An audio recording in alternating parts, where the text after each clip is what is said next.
Hello and welcome. This is Jim Coppin with Rankin Technical College.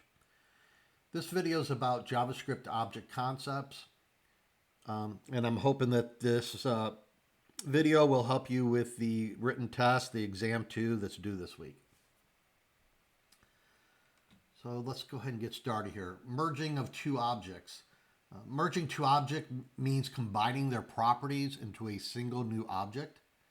When properties with the same key exist in both objects, the property from the second object will typically overwrite or replace the property from the first object. A common and concise way to achieve this in modern JavaScript is by using the spread operator. When using the spread operator in an object literal, it essentially unpacks the copies of the enumerable properties from the specified object into a new object. If you spread multiple objects properties from later objects will override properties with the same keys from the earlier objects. Okay, so here let's look at an example of merging two objects. So you got object 1 and object 2. As you notice, we've got properties and values. We've got property A, B, and C. Values are on the right here, 1, 2, and hello. In object 2, you've got property C, D, and E, with the value being world 4 and 5. So you can see that there is two properties that are the same as far as the property name. Property name here is a C here and also a C here. So what's going to happen here is when you merge these two, okay, you're going to have A1 from the first object. You are going to have B2 from the first object, okay? Then you're going to have C being world. So the second this one is going to override this one. So you have world, and then you'll have the D4 and the D5. And this is using a spread operator, okay? Doing this merge object like this. Kind of a more simpler way to do it, more concise. Kind of the older way is basically, you're just listing all the projects here, okay? And then you can use like what's called object assign and pass it in the two objects, okay, for merging. This is just a much more concise and easier way to handle it, okay, using the spread operators. Okay, cloning an object. Now, cloning an object involves creating a new object that is an independent copy of an existing object. This is crucial to prevent unintended side effects when modifying the clone object. If you simply assign one object to another, so here's a new object assigned to an original object, you are only copying the reference. So if you recall, we talked about how things are stored in memory and how variables are stored in memory and is different. Like variables are stored by value, right? Whereas it's different for an object, where an object is actually a reference in memory. So when you have an object and you create a new variable and assign that to the same object, if you change that object, it's going to reflect in both of those, right?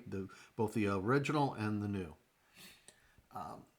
Now, just real quick, a reason that you'd want to do this, like in the real world, okay, is let's say that you've got a login and you're logging into your website, and you have a profile. Okay, and you maybe have this profile as a JavaScript object. It has your name, email address, preferences, etc. Right? You might have a bunch of different things that are part of the profile, right?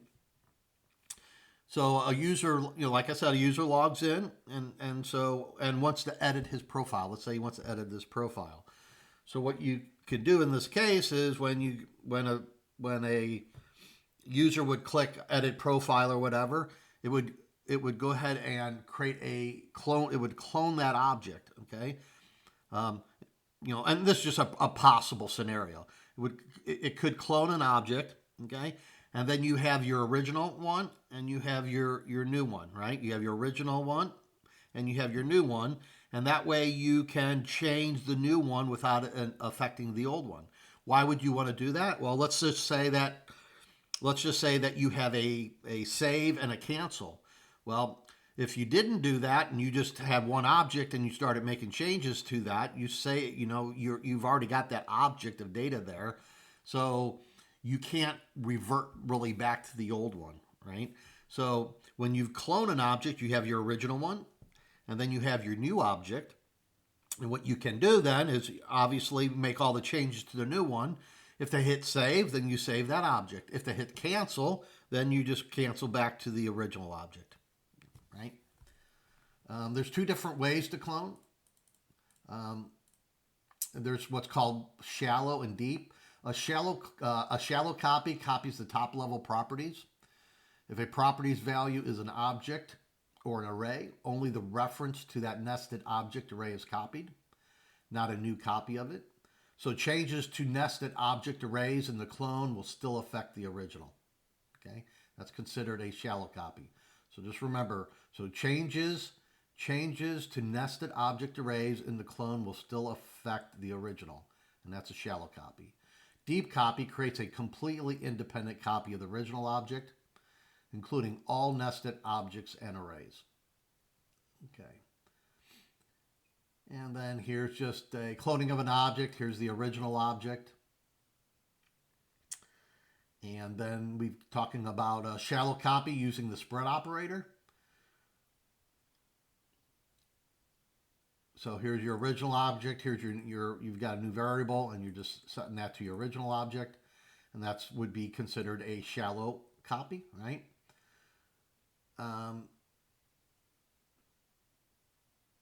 Demonstrate shallow copy behavior with nested objects. Oh yeah, well, shallow copy, the new one you created, .name Bob, only affects the clone. So this is your clone. This is your original. So if you change that name that's here, it's only going to affect the clone. Okay. If you went ahead and did address city, that's where that's where you've got it, where you're nesting, right? So in this case, which one is it? Address city. So when you do address city, since it's nested, this will affect both of the original and the clone. The same thing here with pushing something new. So when you're pushing, you're taking the spread, hobbies, right? You have hobbies, and then you're pushing a new one here of swimming. This affects the original and the clone. Okay? So the easiest way to kind of just remember that when you've got nested objects, when you have it nested, okay, this is nested. These are considered nested as well, right? This is nested. This is nested, but this is not. This is a higher level, right? Higher level. This here, you can change this in your clone, right? You can change this in your clone. It won't affect the original, okay? If you try to update one of these, it's going to affect both your copied one, which, your shallow copied one, and the original. All right. Just another way, you can also use object assign. That's another way to do clone an object. Might as well just use the spread operator though. Now let's look at a deep copy, but potentially the reason you may want to do this, it all depends on your requirements and what's needed. Sometimes there'd be circumstances where you're never gonna change the nested parts of your object. It may be just, and it's all based on business requirements, right? So that you would do a shallow because there's only certain things you're going to be updating, and so it's not a factor. But if you know you're going to need to update multiple things within, or you know you need, for some reason, you want a whole complete copy of it, then you need to do a deep copy. Okay. The only thing about deep copy, if you've got a very large object, if it's very substantial, it's going to be slow. Okay. That's the reason they have shallow ones. It's just to make it simpler. If you're just have business requirements where there's just a few little properties that you need to update. But once you got nested properties, you're going to have a problem, right? So the simplest way to do a deep clone in many cases is using cases as the JSON.parse. So by stringifying it, okay? And here's an example. Here's an original. And then creating a clone. So here's your clone. And then you would do a JSON.parse. And basically inside your JSON.parse, you will do a JSON.stringify your original one. Okay. And then obviously any changes you make to that clone is not going to impact your original object. All right. So object literal syntax versus JSON. While JavaScript and JSON stands for, just as kind of a review, JavaScript object notation, right? Right here, JavaScript object notation. That's what JSON stands for.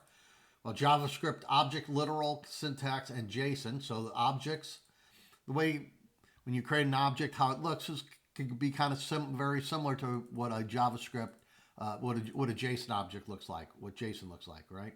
It's very similar, but not the same. An object literal used to create a JavaScript objects. Keys can be unquoted if they are valid. JavaScript identifiers and values can be any valid JavaScript data type, including functions, undefined, and symbols. So within a Java object, you can use different kinds of primitive objects. You can use functions and stuff like that.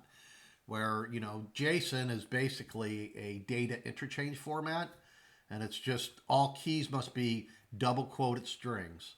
So basically, all keys must be double quoted strings, and values are limited to specific data types, strings, numbers, booleans, nulls, arrays, and other JSON objects.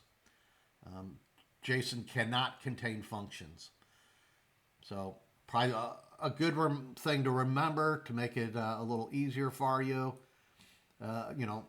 Two different things here. Just remember JSON's a data interchange format. Remember that all keys must be double quoted strings. Okay, and remember that JSON cannot contain functions, undefined symbols, or date objects directly. Okay, it's purely data, right? JSON's purely data, where a JavaScript object is different than that, right? It's more than just data.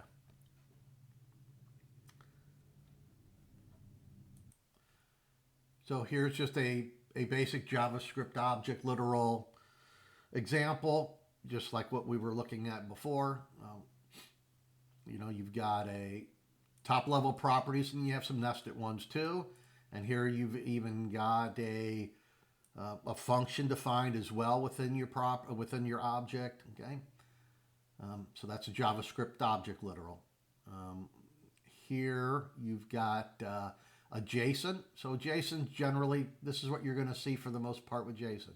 Okay, not like I said, they can be a little more complex, but for the most part, this is what you're going to see with a JSON object. And as you notice, everything's in the quotes here, right? So quite a bit different looking, really, when you look at it a little bit, all right?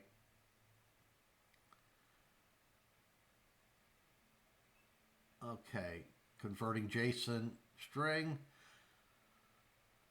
to a JavaScript object. Okay, so here's a parse JSON object.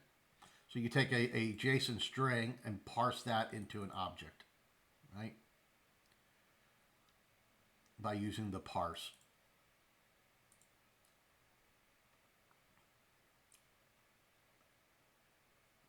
And that way you can manipulate it, you can copy it, you can do all kinds of things. Once you have it in a JavaScript object, you can do different things with it, right?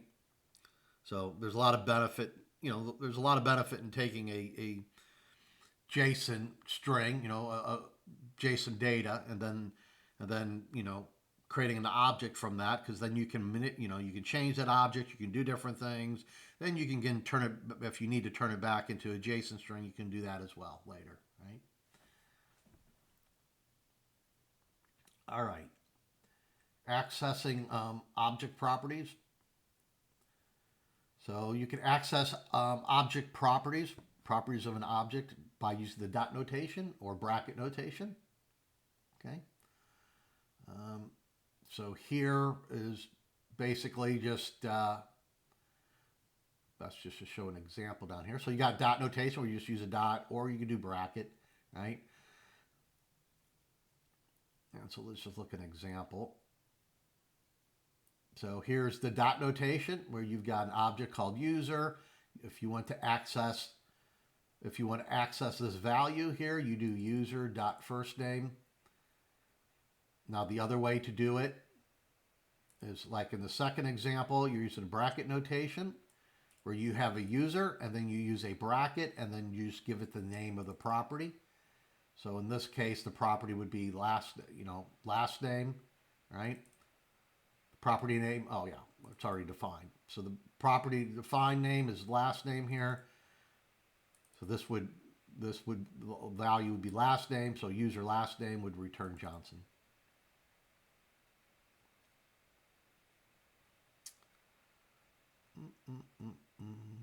Oh, then, you can also, well, this is passing a variable in, but you can also, put it in a quote as well. The name of it, email, like here, email address, favorite color, right? You can access it like that as well. All right, objects in JavaScript. An object in JavaScript is a fundamental data structure that allows you to store collections of data. Each piece of data is stored as a property, which consists of a key, known as the name or the property name, and a value. The key is typically a string or can be a symbol, and the value can be any valid JavaScript data type, including other objects, functions, okay? And when you're talking about when you create a function within your object, that makes the methods, okay? We'll talk about that here a little bit more. But the valid, any valid data type, including other objects, functions, arrays, numbers, strings, booleans, null or undefined. So an object storing, so we've already kind of been looking at objects. Here's just another example of an object. Storing information about a product, and now it has a function in it, right? So now that whenever you see a function within this object, you call this one a method. So, everybody that's in this course has already taken the HTML Web Technologies course and the C# course. And, in C#, you're always talking about methods, and that a little different than in JavaScript. You have functions, right? You have functions in JavaScript. In C# you have methods, but so, you got to watch sometimes what you call things, how to refer to things. So when you say a method in JavaScript, when you're talking about a method in JavaScript, you're talking about this, okay? All right. Accessing a property of an object. As explained in point 4 earlier, there are two standard methods for retrieving the value associated with a specific key, right? And so it's basically what we're talking about. Number 4 was the dot notation or using the brackets, right? So we already kind of looked at this, either by using dot notation or brackets. Creating an empty object in JavaScript. Both of these methods correctly create an empty JavaScript object. You can do an object literal, or you can do a new object. Okay, So let's look at both of those. The new object, just to point out, uses a built-in object constructor function. While it works in generally less preferred due to slightly longer syntax, modern JavaScript engines optimize both approaches, but the literal form is more idiomatic.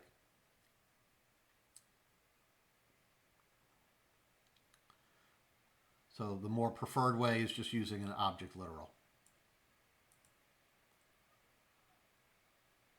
So using the object literal, basically you're just assigning, this is where you don't use you're going to use curly braces, right? Curly braces for the object. Always remember curly braces for your object. And that's just an empty object. Using a constructor, this is where you do the new object, like this. It creates an instance of a new object.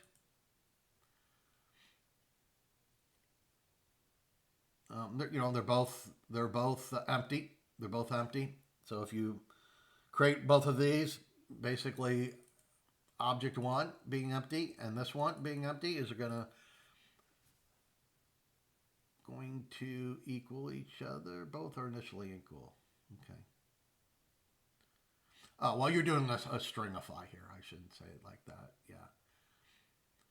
If you're just checking the value of them. Just remember, you create different objects. You create different objects, they're going to point to a different place in memory, right?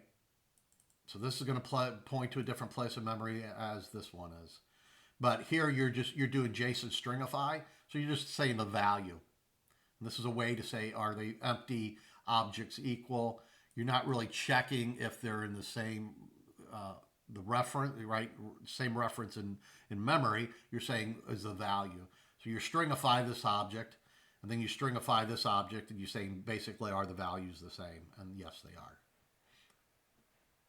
So that's important. Always really important to remember about objects.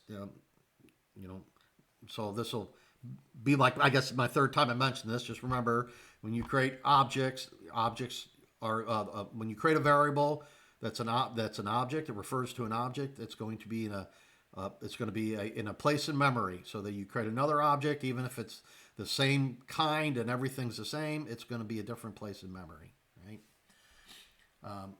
And in this case, to be able to compare them, this is a good way to do it. You can do JSON.stringify on each one. So you're basically creating a string of the objects, and in this case, doesn't matter where the reference is, where it's in memory. You're just getting the values of them, and they will be equal in that case. A method, which we kind of already discussed earlier, but just to go through this a little more. Method is essentially a function that is associated with an object. When a function is defined as a property of an object, it becomes a method of that object. Methods are typically perform actions related to the object's data or behavior, operating on the object properties. So here's a example where you got a calculator, you got a couple values here, and this is a method, right? So this is a method. A function that's within a object is called a method. And in this case, you got an add one where you're adding the values. Here's another one where you're doing subtract, and here's you're doing multiply. And here it's just kind of showing you an example. You could have wrote all three of these the same way as this. You could have wrote add, subtract, and multiply the same way as multiply, right? You could have done add and subtract the same way as multiply. A little more shorthand. This is kind of the ES6 method, right? Preferred, simpler.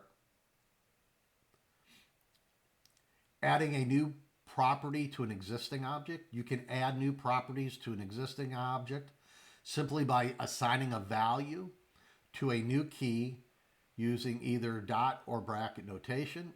If the property doesn't exist, it will be created with the given value. If a property with a name already exists, the value will be updated, overwritten with the new value. So here's an example where you got a car object. You have a make and a model. Make, model, year, Toyota Camry 2020. Okay. And then here we're doing car.color of blue. So that's actually going to add a new property and value. Add a new property using the bracket notation, basically the same thing. You could do car, and then whatever you put in here, if it doesn't exist, it will actually create that. Okay. It will actually create that. Updating an existing one. Here you got car.year is 2022. So up here you had your year of 2020. You just change this to 2022 and it's going to update that object with 2022. What does the this keyword? What does the this keyword refer to inside an object method? Inside an object method, the this keyword refers to the object that the method was called on. Okay, the object that the method was called on. It allows the method to access and manipulate other properties and methods of the same object. The value of this is determined by how the function is called, not where it is defined. Okay, this is a crucial concept in JavaScript and can be a source of confusion, especially with regular functions versus arrow functions. Okay, so here we go. The this keyword inside the object method. Okay, so we got this here and this here.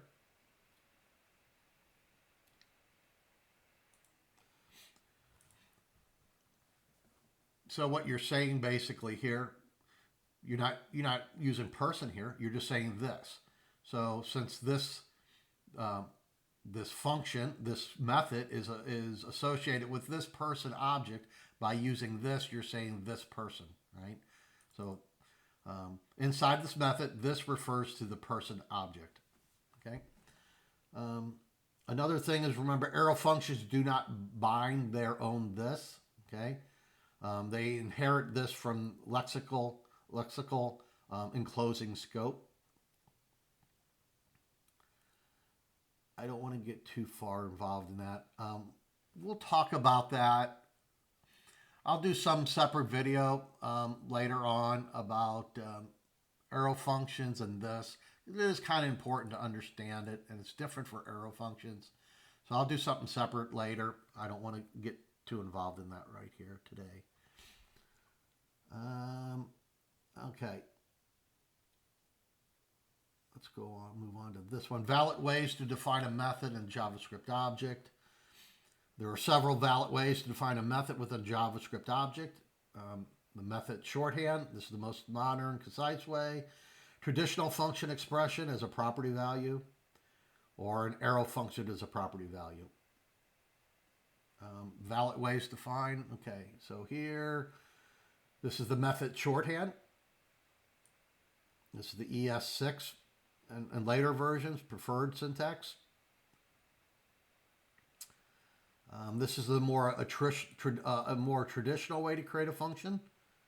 With I should say, create a method within. You are creating a function, but since the function is part of the object, then it's actually a method, right? So this is this is a function expression as a property, and this is the more traditional way. And then also you can do an arrow functions as well. Okay. And it's, the caveat here is about this object. Okay. So like I said, we'll talk about that later at a later date. Okay. An object property can be an object itself. An object property can indeed be another object. This allows for creating complex hierarchical and structured data models. For example, if you have an object representing a person, that person object might have a property called address, which itself is an object, containing properties like street, address, zip code.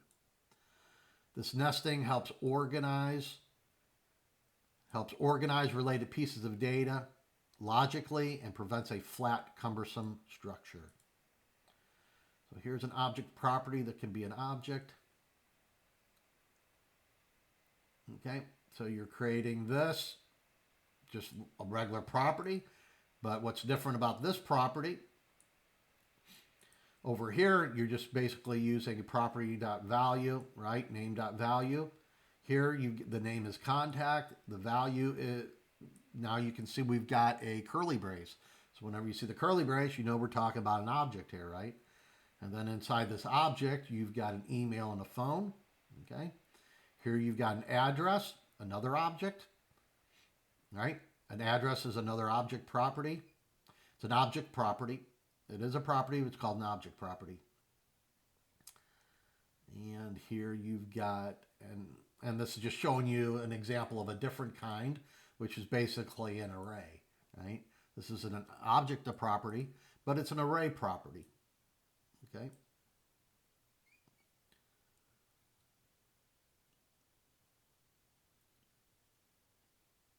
This is just showing you how to access this by dot notation.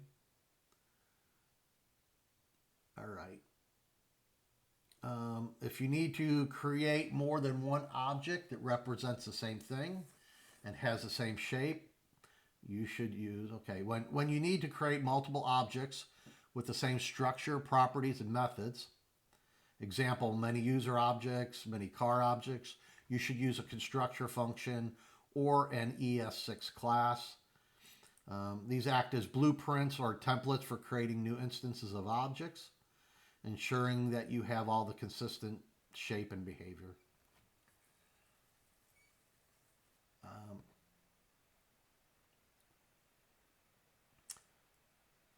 So this is a basic constructor function. You know, this is the more traditional pre-ES6 way.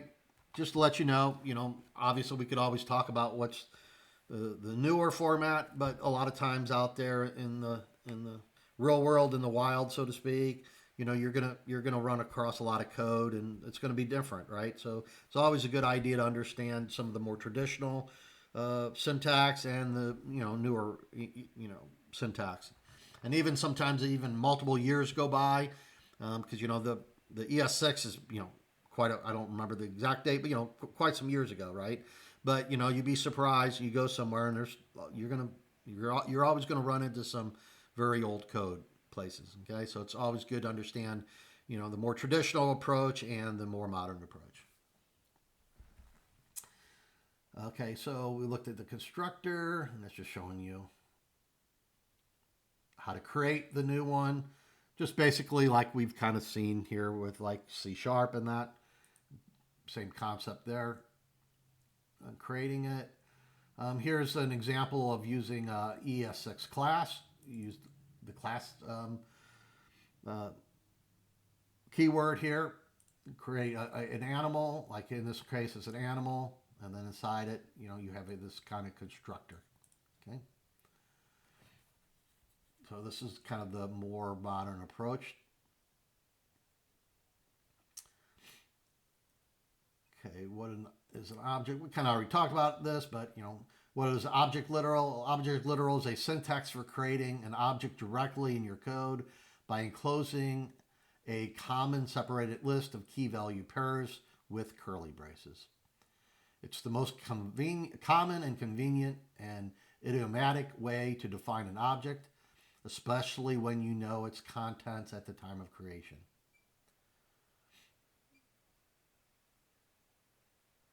Yeah. So obviously, if you're going to redo things over and over again, you don't really want to create, the thing with creating the object literal stuff, you have to know everything kind of up, in advance. Sometimes if you're going to create multiple objects, you kind of want to create you use the modern approach to create a class. So that, maybe you're going to have different data and you're going to create multiple objects from different data sets and everything else. So that way, it makes much more sense to do that, right? So here with the object literal, you pretty much know what you're going to have here. I don't think that this is a good example, just for the fact that you're probably going to have different data, unless you're just having one movie in your thing, but that's just showing you an example here. Okay. So why do you use bracket notation instead of dot notation? The property name you want to access. So let's see. Bracket notation is essential in situations where, okay, so you want to use bracket notation where the property name you want to access is stored in a variable, and you need to evaluate that variable's value to get the property name at runtime. Another reason is the property's name contains special characters that would make it invalid identifier for a .com notation. Yeah, sometimes when you're accessing some data, doing a dot can cause some problems on that. The property name, another reason property name is a JavaScript reserved word. Yeah. If you have a property name that's a JavaScript reserved word, that can cause a problem as well. Okay. Just showing a couple of examples here.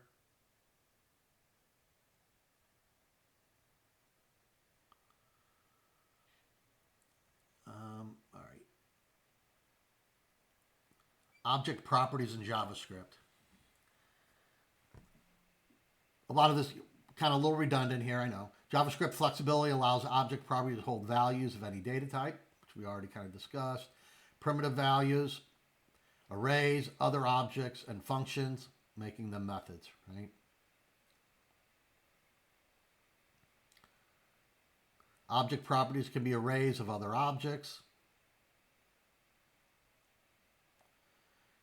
And so there's an example down here of that. And you've got some nested here, array of objects. Here's just array properties. All right. Here's your property. Here's your values, an array property. Here you've got an array of objects. Okay. You got objects because you see the curly braces, right? And there's the second one. All right. The role of the new keyword in JavaScript. The new keyword is used in conjunction with a constructor, function, or a class, which is a, they're just calling it syntactical sugar. Just, it's something that's really nice to have, right? To create new object instances when new is used. Just the basics here. The new empty plain JavaScript object is created. This new keyword inside the constructor function is bound to the newly created object. The constructor function code is executed. The code typically initializes the new object properties and sets its initial value. The newly created object is returned if the constructor function explicitly returns a non-primitive value. That value will be returned itself. So here's your constructor function.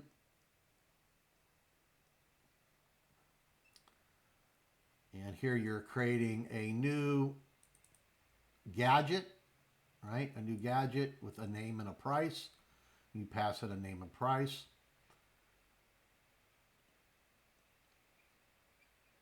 Okay.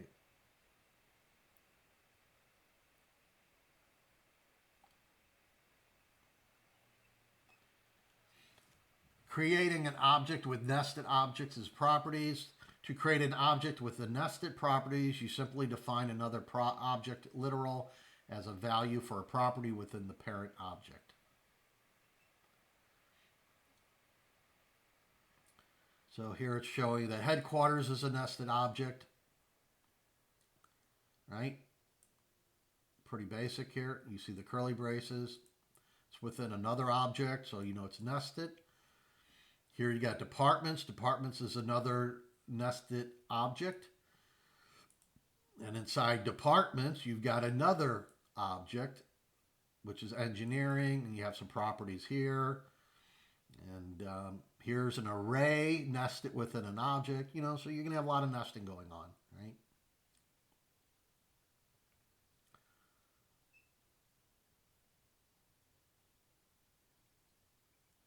Accessing nested properties, basically just using dot notation to access all of them. Obviously, with like campaigns here, you got campaigns, and to access that, you need to dot notation through there, and then you got to make sure that you're using the brackets because it's an array, and you, depending on which one you want to access, the 0, 1 or the second one. Remember, always it's 0 based, so that's the first one. Okay. So that's all I have. Hopefully this will help you out a little bit with your written test, that exam number 2. Please let me know if you have any questions, and have a great day. Thanks.